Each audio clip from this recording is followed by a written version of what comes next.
अगर बात कर रहे हैं श्री माता वैष्णो देवी कटरा की, तो जैसे आपको पता है कि 15 अक्टूबर से माता रानी के पवित्र नवरात्रे की शुरुआत हो रही है। इसी को लेकर श्री माता वैष्णो देवी श्राइन बोर्ड के सीईओ ने अंशुल गर्ग जी ने एक प्रेस वार्ता की, जिसमें उन्होंने जानकारी दी कि नवरात्रों में क्या क्या होगा, श्री माता वैष्णो देवी श्राइन बोर्ड की तरफ से क्या क्या यात्रियों को फैसिलिटेशन किया जाएगा और कितना ज़रूरी है यात्रियों को फैसिलिटेट करना, और किस तरीके से यात्री जो कटरा में आएंगे उनका जो मन है वो मोह लिया जाएगा और माता के दर्शनों के लिए वो आगे बढ़ सकेंगे। सबसे पहले उन्होंने बताया कि जिस तरीके से 15 तारीख को जो नवरात्रा महोत्सव का जो इनाग्रल होता है कटरा में, और हम आपको इसमें और भी काफ़ी यहाँ पर प्रस्तुतियाँ की जाती है, जैसे डिवोशनल सॉन्ग कॉम्पिटिशन है, हास्य व्यंग है, या कवि सम्मेलन है, या शोभा यात्रा है। ये काफ़ी यात्रियों का ये सब जो प्रस्तुति होती है काफ़ी मोह लेती हैं। सबसे पहले उन्होंने बताया कि जो 15 अक्टूबर को जो इनाग्रल होगी नवरात्रा की, उसको लेकर जो कर्नाटका के जो थेरेटिकल परफॉर्मेंस करने वाले होंगे, इस बार उन्हें बुलाया गया है इनाग्रल के लिए। माता की थीम पर वो परफॉर्म करेंगे। उन्होंने ये भी कहा कि कटरा के लोगों को वहाँ पर आना चाहिए और उसको देखना चाहिए किस तरीके से वो माता की थीम में कर्नाटका के जो थेरेटिकल जो परफॉर्मेंस है वो कैसे परफॉर्म करते हैं। सबसे और दूसरी बात उन्होंने ये बताई कि RFID के लिए जिस तरीके से लंबी लंबी कतारें यहाँ पर लगाई जाती थी, RFID के काउंटर इस समय बढ़ा दिए गए हैं। अब RFID के जो काउंटर हैं वो 37 कर दिए गए, और उनकी जो टाइमिंग है, जो पहले सुबह 5 बजे खुलते थे नवरात्रों में, वो सुबह 4 बजे खोल दिए जाएंगे, ताकि यात्री को ज़्यादा परेशानी सामना ना करना पड़े और वो जल्द से जल्द अपना RFID प्राप्त करे और भवन की तरफ माता की रानी के दर्शनों के लिए प्रस्थान करे। और तीसरा जो कहा कि जो यात्रा कंट्रोल सिस्टम है उसके लिए 6 जोन बनाए जाएंगे, और कैरिंग कैपेसिटी उनमें एडिशनल कैरिंग कैपेसिटी रखी गई है, जिसको उसमें एडिशनल होल्डिंग जोन भी बनाया गया, जैसे अर्धकुंवारी है, साझी छत है। जिस तरीके से कैपेसिटी भवन में होगी जाने की, तो उसी तरीके से यात्रा उस जोन में से जो कैरिंग कैपेसिटी होगी उसी जोन में से यात्रा को छोड़ा जाएगा। जोन होल्डिंग एरिया भी वहाँ पर बनाया गया। उसके साथ साथ उन्होंने ये भी कराया कि जैसे नवरात्रा में भक्तजनों का जो व्रत होता है, तो उसके लिए श्री माता वैष्णो देवी श्राइन बोर्ड के जो व्यंजन हैं उनकी क्या ही बात है। अगर हम बात करें तो नवरात्रों में यात्रियों का खास ध्यान रखते हुए हर जो भोजनालय है उसमें फलहार का श्री माता वैष्णो देवी श्राइन बोर्ड की तरफ से इंतजामात यहाँ पर किए गए हैं। और अगर हम बात करें, उन्होंने ये भी कहा कि जो 2 प्रोजेक्ट थे काफ़ी पिछले अरसे से जो इनका काम चल रहा था, वो भी पहले नवरात्रे में श्रद्धालुओं को समर्पित कर दिए जाएंगे। और सबसे बड़ा प्रोजेक्ट उन्होंने बताया स्काई वॉक, जिसमें हम स्काई वॉक को बताया तकरीबन 250 मीटर का लंबा ये स्काई वॉक और 1550 करोड़ लागत से बना 1550 करोड़ लागत से बना ये स्काई वॉक नवदुर्गा पाथ इसे कहा जाता है। इसमें नवदुर्गा 9 रूपों माता के 9 रूपों को दर्शाया गया है, ताकि यात्री अंदर जाए उसमें मन मोह ले उनका। और दूसरी बात करें, जो पार्वती भवन है जिसको फिर से नया बनाया गया, जो पुरानी बिल्डिंग थी उसको फिर से नया बनाया, लॉकर सुविधा वहां पर बनाई गई है। और लॉकर सुविधा इस तरीके से होगी, उसके लिए RFID कार्ड लेना मैंडेटरी है, क्योंकि RFID जो कार्ड है उस यात्री का RFID कार्ड देख कर ही उसे ट्रैक करके स्कैन करके ही उस यात्री का सामान उसे वापस लौटाया जाएगा। सिक्योरिटी के हिसाब से देखें तो उन्होंने ये भी बताया कि उस बिल्डिंग को सारे कैमरे से लैस कर दिया गया है सिक्योरिटी पर्पस ऑफ विजिट से। और हम आपको बताते हैं, उन्होंने एक बात और कही कि जिस हर साल नवरात्रों में जो दिव्यांग बच्चे हैं उन्हें वैसे ही फैसिलिटेट किया जाएगा कि जिस तरीके से हर साल किया जाता है। उनके लिए प्रायोरिटी दर्शन का पूरा इंतजामात वहाँ माता रानी के दरबार में होगा। और उन्होंने एक बात और कही कि जो हमारा कॉल सेंटर जो अभी नया स्थापित किया है 10 सीटर कॉल सेंटर, अगर किसी को कोई परेशानी आती है वो हमारे कॉल सेंटर में कॉल कर उसकी जांच कर सकता है और वहां पर शिकायत दर्ज करवा सकता है। देखिए क्या कहा श्री माता वैष्णो देवी श्राइन बोर्ड ने, श्री माता वैष्णो देवी श्राइन बोर्ड के सीईओ अंशुल गर्ग जी ने नवरात्रों को लेकर। लक्ष्य है बिकॉज मैं समझता हूँ कि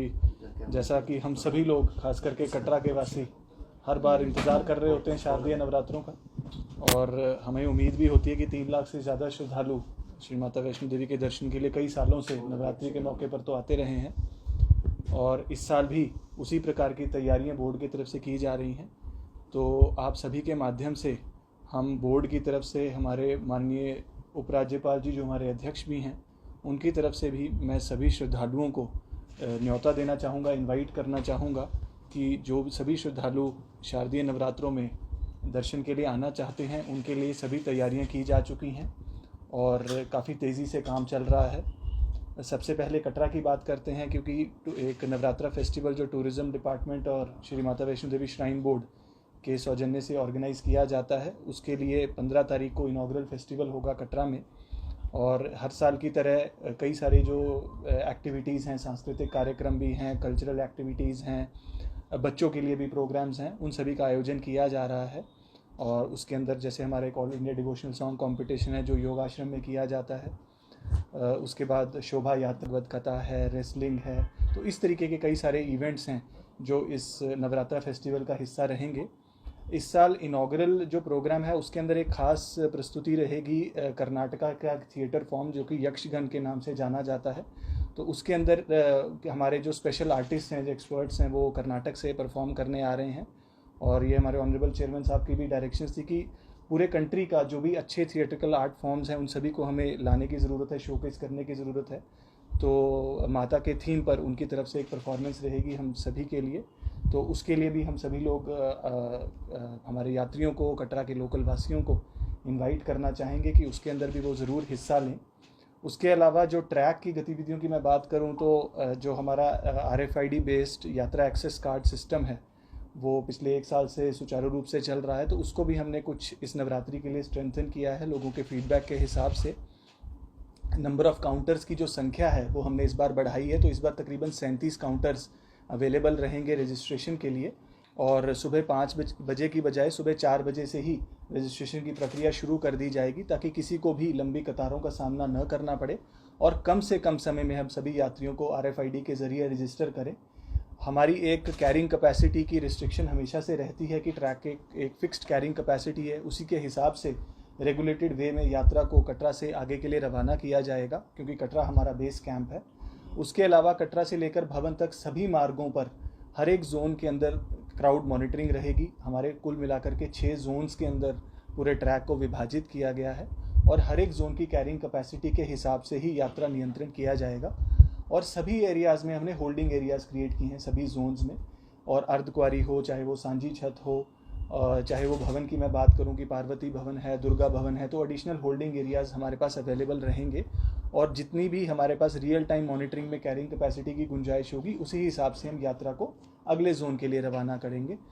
नवरात्रि में व्रत के लिए जो खाना है वो एक अहम एक हमारा इम्पॉर्टेंट एक सेगमेंट रहता है, क्योंकि बहुत से यात्री जो व्रत करते हैं तो उनके लिए एक स्पेसिफिक फूड, हमारे व्यंजन जो हैं हमारे भोजनालयों में तैयार किए जाते हैं। तो जम्मू से लेकर के कटरा और वहाँ से लेकर भवन तक सभी भोजनालयों में व्रत संबंधी जो खाना है वो अवेलेबल रहेगा। इसके अलावा जो हमारे 2 लंगर सेवाएं हैं, ताराकोट की और सांझी छत की, उसके अंदर भी उसी तरीके के इंतज़ामात इस नवरात्रि में रहेंगे। इस नवरात्रों की एक विशेष बात ये है कि हमारे माननीय उपराज्यपाल साहब की निर्देशानुसार एक तीसरा लंगर हम भैरवजी सेक्टर में शुरुआत करने जा रहे हैं माता रानी की आशीर्वाद से। तो 15 तारीख से जो पहला नवरात्रा है, हमारा प्रयास है कि जो हमारा भोजनालय था पहले भैरव में, उसी को हम कन्वर्ट कर रहे हैं एक लंगर की फॉर्म में, ताकि जिसको हम मानते हैं कि यात्रा संपूर्ण होने का स्थान भी भैरव जी रहता है, कि जब माता रानी के दर्शनों के बाद लोग भैरव जाते हैं तो उसके बाद जब जिनकी भी यात्रा संपूर्ण होगी उन सभी के लिए वहाँ लंगर की सुविधा इस नवरात्रि से उपलब्ध रहेगी। 2 क्रिटिकल प्रोजेक्ट्स की भी मैं आप लोगों के साथ बात करना चाह रहा था, क्योंकि नवरात्रि के उपलक्ष्य में बोर्ड की हमेशा कोशिश रहती है कि श्रद्धालुओं को की यात्रा को कैसे सरल, कैसे सुगम बनाया जा सके, उसके लिए हम निरंतर प्रोजेक्ट्स पर काम करते हैं। तो 2 हमारे अहम प्रोजेक्ट्स हैं जो कंप्लीशन की तरफ बढ़ रहे हैं और तकरीबन मैं समझा हूँ कंप्लीट ही हैं। तो सबसे पहला है स्काई वॉक, जिसके लिए आई थिंक इंतज़ार काफ़ी सारे लोगों को था, खास करके भीड़ के नियंत्रण को देखते हुए। तो भवन पर 2 अहम प्रोजेक्ट्स का बोर्ड ने फैसला किया था पिछले साल, जिनमें से एक दुर्गा भवन था, जिसको मुकम्मल कर पिछले नवरात्रि में चेयरमैन साहब के द्वारा पिलग्रिम्स को जो है समर्पित कर दिया गया था। दूसरा अहम प्रोजेक्ट था हमारा स्काई वॉक, जो तकरीबन 15 महीने के अंतराल में और तकरीबन 15.5 करोड़ की लागत पे कंप्लीट हुआ है। इसके अंदर भी मैं समझता हूँ कि हमारे सभी यात्रियों को भवन पर जाने के और आने में काफ़ी सुविधा महसूस होगी, क्योंकि जाने और आने का रास्ता इसके ज़रिए अलग कर दिया गया है। तो जो यात्री हमारे भवन की तरफ प्रस्थान कर रहे होंगे वो स्काई वॉक के ज़रिए, जिसको हम पहले गेट नंबर 3 के नाम से शायद कई सारे लोग जानते हैं, तो गेट नंबर 3 पर एक एंट्रेंस जो है स्काई वॉक की अवेलेबल होगी और एक नवदुर्गा पथ जो हमने जिसका निर्माण किया है, जिसके अंदर माता के 9 रूपों को हमने दर्शाने की कोशिश की है, ताकि एक स्पिरिचुअल एम्बियंस, एक स्पिरिचुअल माहौल यात्री महसूस करें जैसे ही वो स्काई वॉक एंटर करें। उसके बाद वो 250 मीटर का एक लंबा फ्लाईओवर है और वुडन फ्लोरिंग का हमने उसके अंदर इंतज़ाम किया है ताकि नंगे पाँव चलने वाले यात्रियों को सहूलियात रहे। और उसके बाद जो दर्शन करके वापस आ रहे यात्री होंगे वो हमारे एग्जिस्टिंग ट्रैक से ही वापस आ सकते हैं, ताकि एक सर्कुलर फ्लो को हम मेंटेन कर पाएँ और जो दर्शन करने का टर्न अराउंड टाइम जिसको हम कहते हैं वो हम और कम कर सकें यात्रियों के लिए, और वो कम समय में आकर कटरा में फेस्टिवल के अंदर शिरकत कर सकें और दूसरी एक्टिविटीज़ में भाग ले सकें। सेकेंड मेजर प्रोजेक्ट जो है हमारा वो पार्वती भवन का है। पार्वती भवन एक हमारी पुरानी बिल्डिंग है जैसा आप लोग जानते हैं, जिसमें डॉर्मेटरीज थी। उसको हमने रेट्रोफिट किया है, रीमॉडल किया है, और रीमॉडल करने के बाद उसके अंदर 1500 नए लॉकर्स शामिल किए गए हैं। और क्योंकि लॉकर्स में भी हम कई बार भवन पर देखते थे कि कतारों में लोगों को इंतज़ार करना पड़ता था, और लॉकर्स के अंदर थोड़ा सा हमने टेक्नोलॉजी अपग्रेडेशन भी किया है कि इस बार लॉकर्स के लिए RFID कार्ड होना मैंडेटरी होगा। तो RFID कार्ड वेरिफिकेशन के बाद ही आपको लॉकर की सुविधा उपलब्ध होगी। ये सुरक्षा के लिहाज से भी इम्पॉर्टेंट है और हमारी रिकॉर्ड कीपिंग के लिए भी ज़रूरी है, क्योंकि पहले लोगों को मैनुअली नाम दर्ज कराना पड़ता था, उन सब चीज़ों से उनको मुक्ति मिलेगी। तो RFID वेरिफिकेशन के बाद ही तुरंत इमीडिएटली उनको लॉकर की सुविधा होगी। और लॉकरों के लिए सामान जमा कराने और वापस करने के लिए भी बोर्ड के कर्मी यात्रियों की सहायता करेंगे। उनको खुद अपने लॉकर तक पहुंचने की ज़रूरत नहीं है, वो काउंटर पर अपना सामान दे सकते हैं और वापसी पर वो बैंड दिखाकर अपना सामान उनको वापस मिलेगा। सामान की सुरक्षा के लिए पूरी बिल्डिंग को CCTV कैमरास से इक्विप किया गया है और जिसकी राउंड द क्लॉक मॉनिटरिंग रहेगी, ताकि उनका सामान सुरक्षित रहे और वो वापस आकर अपना सामान लेकर जा सकते हैं। इसी भवन के अंदर हमने बेदिंग घाट, स्नान घाट जो हैं उनकी संख्या में भी वृद्धि की है, और सेकेंड फ्लोर लेडीज़ के लिए और थर्ड फ्लोर जेंट्स के लिए एक्सक्लूसिवली पार्वती भवन में तैयार किया गया है, ताकि एक ही बिल्डिंग में खास करके वो यात्री जो हमारे बैटरी कार के ज़रिए हिमकोटी मार्ग से जो पैदल यात्री पहुंच रहे हैं, उन लोगों के लिए ये जिसको कहते हैं हम वन स्टॉप सोल्यूशन रहेगा। उसी बिल्डिंग के अंदर आपको नहाने की सुविधा होगी, लॉकर्स की सुविधा होगी, आप अपना सामान रखकर उसके बाद स्काई वॉक के ज़रिए दर्शन की तरफ प्रस्थान कर सकते हैं और वापसी पर ट्रैक के ज़रिए वापस लौट कर सामान कलेक्ट कर वापस जा सकते हैं। तो ये 2 अहम हमारे प्रोजेक्ट्स हैं जो इंटरलिंक्ड प्रोजेक्ट्स थे और यात्रियों को भी काफ़ी देर से इनकी उम्मीद थी। तो इन प्रोजेक्ट्स को हम कंप्लीशन स्टेज पर हम पहुंच गए हैं और हमें उम्मीद है कि आने वाले 2-3 दिनों में जैसे इनका उद्घाटन होता है तो ये यात्रियों को समर्पित किए जाएंगे और शारदीय नवरात्रों पे आने वाले जो भी यात्री हैं इन सभी सेवाओं का लाभ ले सकते करते हैं। जैसा आपने बताया, बोर्ड के द्वारा हेलीकॉप्टर सेवाएं काफ़ी सालों से आप देख रहे हैं कि हम फैसिलिटेट करते हैं और प्राइवेट हेली ऑपरेटर्स को इन्वाइट करते हैं और एक टेंडरिंग की प्रक्रिया फॉलो की जाती है और काफ़ी लंबा टेंडरिंग प्रक्रिया हम फॉलो करते हैं। इस बार भी वही सेम प्रक्रिया फॉलो की गई थी जैसे कि हम हर 3 साल के एग्रीमेंट के बाद करते हैं, और टेंडरिंग के ज़रिए ही जो है वो रेट तय होते हैं या डिसाइड होते हैं कॉम्पिटिटिव बिडिंग प्रोसेस के ज़रिए। तो उसी के हिसाब से जब 15 अक्टूबर को हमारा पिछला 3 साल का रेट कॉन्ट्रैक्ट एक्सपायर हो रहेगा 16 तारीख से, और रिवाइज्ड फेयर्स के हिसाब से ये सर्विस यात्रियों को उपलब्ध रहेगी। ऑनलाइन जो बुकिंग्स हैं उसकी पहले से ही अवेलेबल हैं, तो जिन लोगों ने पुराने रेट्स पे किए हैं तो उनको डिफरेंशियल फेयर पे करने की फैसिलिटी हम यहाँ पर देंगे। लेकिन दिसंबर से जो है हमारी जो सारी सर्विसेज हैं वो ऑनलाइन जो हमारी नई वेबसाइट पर अवेलेबल हैं और वो पूरे महीने की बुकिंग्स आप इकट्ठी एक ही वक्त में जब आपको स्लॉट्स की ज़रूरत है उस हिसाब से करा सकते हैं। इनफैक्ट जो रीवैम्प वेबसाइट है उसके अंदर ना केवल हेलीकॉप्टर सेवाएं बल्कि बैटरी कार सर्विसेज, डोनेशंस, अगर आपको हवन पूजन बुक कराना है, आरती की बुकिंग्स करानी है, तो उसके अंदर भी जो है पूरे दिसंबर के महीने की बुकिंग्स अवेलेबल हैं। वो भी मैं यात्रियों से अपील करना चाहूँगा कि आप हमारी वेबसाइट जो है maavaishnodevi.org, मोबाइल पर भी वो इजीली एक्सेसिबल है, तो आप उनके ज़रिए अपनी जो है सेवाएं जो हैं वो बुक करवा सकते हैं। सर कई बार श्रद्धालुओं की बात हो, बड़ा सिंपल सा डिमांड सप्लाई की इकोनॉमिक्स है कि जिस चीज़ की डिमांड होगी तो और सप्लाई अगर लिमिटेड होगी तो उसी हिसाब से ही आपको जो है अवेलेबिलिटी मिलेगी। बहरहाल हमारे पास हेलीकॉप्टर की तकरीबन कोई 500-550 सीट्स जो हैं वो डेली के बेसिस पर अवेलेबल रहती हैं,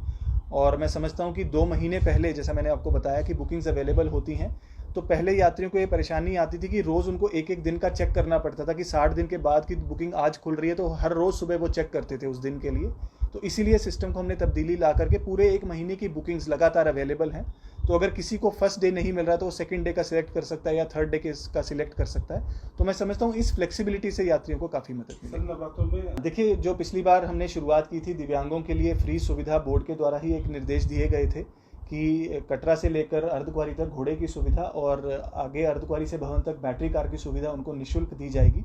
तो उसको एक रेगुलर पॉलिसी बनाते हुए बोर्ड ने उसको हर नवरात्रि के लिए मंजूरी दी है। तो इस आने वाले शारदीय नवरात्रों में भी एक डेडिकेटेड हेल्प डेस्क हमारे सभी दिव्यांगजनों के लिए निहारिका पर और बाणगंगा में और भवन 3 लोकेशंस पर उपलब्ध रहेगा, जहां पर हमारे साथी उनकी मदद करेंगे और खासकर भवन पर उनके लिए प्रायोरिटी दर्शंस के लिए भी फैसिलिटेशन रहेगी। और जो व्हीलचेयर्स इस्तेमाल करने वाले हमारे बड़े साथी हैं तो उनके लिए स्काई वॉक पर एक विशेष सुविधा रहेगी, क्योंकि उसका ग्रेडियंट बड़ा जेंटल है, उसके लिए आपको ऊपर नीचे क्लाइंब नहीं करना है जैसे पहाड़ी पर रहता है। तो व्हीलचेयर्स वाले हमारे सभी साथी जाना और आना वापसी दोनों ही स्काई वॉक के जरिए कर सकते हैं, ताकि बड़ी कन्वीनियंट तरीके से वो वापस आ सकें।